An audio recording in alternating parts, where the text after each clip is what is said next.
錄嘅咧就係我哋嘅托羅啦、馬啦，同埋嗰個噴火龍啦，同埋嗰個獨角獸啦。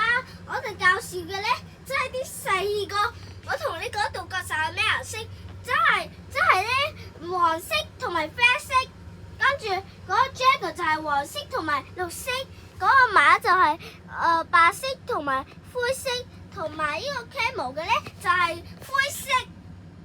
所以咧，佢嗰個馬嗰個托羅咧，佢應該係喺沙漠嗰度。如果佢喺陸地咧，佢就會學死㗎啦。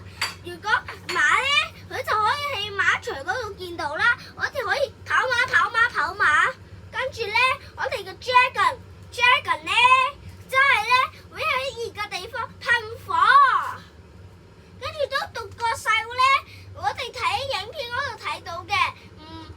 唔知道你喺邊度可以見到佢咧？我都唔知道啊。同埋佢一定食住螞蟻，明白未啊？但係托羅咧上面有一個唔知道係咩，跟住嗰個獨角獸啦上面唔知道咩，你睇清楚呢個上面係咩嚟㗎？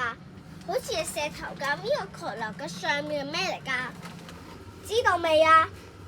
但係我呢度仲有以前嘅3D 圖畫啦，地下仲有啦。我今日係教少呢啲嘅，明白未啊？